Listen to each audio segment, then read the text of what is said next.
ৰাজ্যত এতিয়া চৌদিশে বানৰ তাণ্ডৱ। এই ভয়াৱহ বানৰ মাজতে চিপাঝাৰৰ কুলচি নদীয়েও তাণ্ডৱ সৃষ্টি কৰিছে। কালি ৰাতিপুৱাৰ পৰা কুলচি নদীৰ জলস্তৰ বৃদ্ধি পাইছিল আৰু দুপৰীয়ালৈকে কুলচি নদীৰ চিপাঝাৰৰ কপিলী সত্ৰ অঞ্চলত এনেদৰে এটা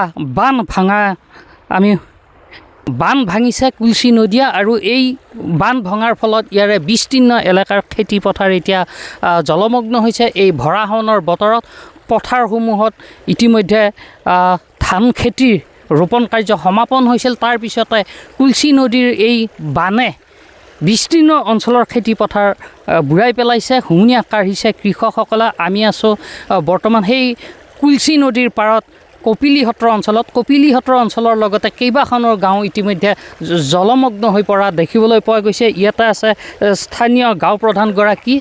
কেতিয়াৰ পৰা এনেকুৱা পৰিৱেশৰ সৃষ্টি হয়? কালি প্ৰায় ৰাতিপুৱাৰ ভাগৰ পৰাই কুলচি নদীৰ পানী তীব্ৰ গতিত যি বাঢ়ি আহিল, তাৰপিছত প্ৰায় 10 মান বজাতেই এই মাথাউৰিটো ভাঙি যায় আৰু ভাঙি যোৱাৰ ফলত বিশেষকৈ কপিলীসত্ৰ, নাহাৰবাৰী, যোগীপাৰা এই 3খন গাঁৱৰ খেতিপথাৰ সন্ধিয়ালৈকে সম্পূৰ্ণভাৱে ডুব যায়। এতিয়া আপোনালোকে দেখিছেই গোটেই কৃষিভূমি বৰ্তমান পানীৰ তলত আৰু প্ৰায় 2 এঠাইত ৰাস্তাবিলাকো বুৰি গৈছে। ইয়াৰ ফলত প্ৰায় হাজাৰ হাজাৰ কৃষিভূমি, প্ৰায় আনুমানিক আমি অনুমান কৰা হৈছে, একচুৱেল নহয়, ক'বলৈ গ'লে প্ৰায় 6-7 হাজাৰ বিঘা মাটি হৈ যাব 3খন গাঁৱৰ ভিতৰত। এতিয়া বৰ্তমান পানীৰ তলত আৰু এই খেতিবিলাক সম্পূৰ্ণভাৱে নষ্ট হ'ব আৰু 2-এঘৰত ফিচাৰীও বুৰিছে। আৰু এই মাথাউৰিটো অতি সৰু হোৱাৰ কাৰণে মই ভঙা বুলি ভাবিছোঁ আৰু মাথাউৰিটো একদম নদীৰ কিনাৰতেই লাগি আছে, যিহেতু মজবুত নোহোৱাৰ কাৰণে মাথাউৰিটো ভঙা বুলি মোৰ দৃষ্টিয়ে অনুমান কৰিছে। আৰু পুখুৰীসমূহো বুৰ গৈছে। পুখুৰীসমূহো প্ৰায় কম বেছি পৰিমাণে ডুব গৈছে। প্ৰায় সকলো পুখুৰী যোৱা নাই, কিন্তু কম বেছি পৰিমাণে পুখুৰীবিলাকো ডুব গৈছে। মানুহৰ ঘৰে চোতালে পানী, মানুহৰ ঘৰে চোতালে 2-এঘৰত উঠিছে, কিন্তু বৰ বিশেষ উঠা নাই। 3-4 ঘৰ হয়তো হ'ব, কিন্তু প্ৰায় খেতি পথাৰ সম্পূৰ্ণ পানীৰ তলত।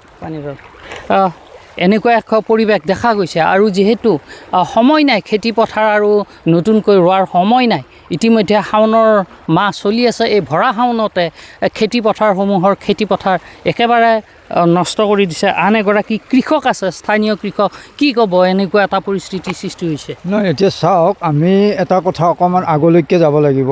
আমি আচলতে কৃষকৰ যে বাৰে বাৰে দুৰ্দশাত উপনীত হয়, ইয়াৰ মূলত কাৰণটো হ'ল আমি এটা মানে বিশ্লেষণ কৰি পাইছোঁ যে আচলতে আমাৰ বিভাগীয় মন্ত্ৰীসমূহৰ পাৰদৰ্শিতাৰ ওপৰত আমাৰ সন্দেহৰ সৃষ্টি আছে। তেওঁলোকৰ পাৰদৰ্শিতা থাকিলে এনেকুৱাকৈ সাধাৰণ এটা মাথালি ভাঙিয়ে আকৌ কৃষকক অন্যায় কৰিব পৰা এটা যদি বিভাগ আছে, আচলতে যিটো মথাউৰি আছে এইটো মথাউৰি বুলিও ক'ব নোৱাৰি, এইটো এটা ডোঙৰ পাৰ। এটা বৃহৎ কুলচি নদীটো এটা বিখ্যাত নদী। এই বিখ্যাত নদীটোৰ ওপৰৰ কাষত এটা সাধাৰণ ডোঙৰ পাৰৰ দৰে এটা মাথালি, এইটো মাথালি বুলি ক'বলৈ নোৱাৰে, ডোঙৰ পাৰ বুলি ক'ব লাগে আচলতে। এই ডোঙৰ পাৰেদি এটা কুলচিগঞ্জ নিচিনা নদীক প্ৰটেকশ্যন দিয়াটো কিমান সমীচীন ভাবক আপোনালোকে। গতিকে ইয়াৰ দাঁতিকাষৰীয়া কৃষকসকল সদায় আচলতে বুকু কম্পমান হৈ থাকে, যে কাৰণ মাথালিটোৰ এই অৱস্থাই দি তেওঁলোক জীৱন নিৰ্বাহ কৰি আছে, সদায় বুকত ঢাপ ঢিপকে জীৱন কটাই আছে, কাৰণ নদীত পানী বাঢ়িলেই তেওঁলোকৰ শংকা বাঢ়ে। আৰু যিহেতু দেখা গৈছে কুলচি নদীটো পানী এতিয়াও বাঢ়ি আছে, এতিয়া কমিছে নে বাঢ়িছে?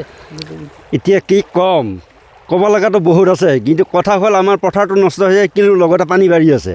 এই পানী বাঢ়াৰ ফলত যি পথাৰৰ তাৰমানে আমাৰ ধান ৰোৱা সম্পূৰ্ণ হৈ গৈছে, সেইবিলাকতো নষ্ট হৈছে। লাহে লাহে 2-এঘৰত পানী উঠিছে, পিছফালে বাৰীয়ে চুকে এইবিলাক উঠিছে। আৰু যিবিলাক আমাৰ এই মাছ পোহা পুখুৰী আছে, এইবিলাক 2-এটা মানে ইফাল সিফাল হৈ গৈছে পানীৰ কাৰণে। তাৰপিছত আমাৰ এনেকুৱা আছে, ৰাস্তা ঘাটো বুৰি আছে, এইফালে পাকা ৰাস্তা এটা বুৰি গৈছে। গতিকে আমাৰ এনেকুৱা দুৰ্দশা। এতিয়া আমাক চৰকাৰে যদি আমাক এতিয়া ৰোৱাৰ কাৰণে ব্যৱস্থা কৰি দিয়ে, ৰোৱাৰ সময় নাই, আমাৰ ৰোৱাৰ সময় নাই। হয়, নিশ্চয়, আৰু ৰোৱাৰ সময় নাই, যিহেতু শাওণ মাহ প্ৰায় যাওঁ হৈছে আৰু শাওণ মাহৰ পিছত কঠীয়া সিঁচি আৰু খেতি কৰাৰ বতৰ নাথাকে।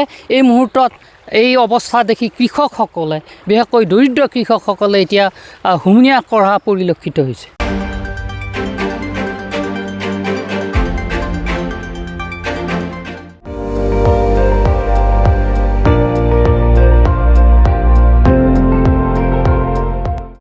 আপুনি চাই আছে ND24, সৰ্বশ্ৰেষ্ঠ নহয়, সৰ্বোত্তমৰ দৌৰ।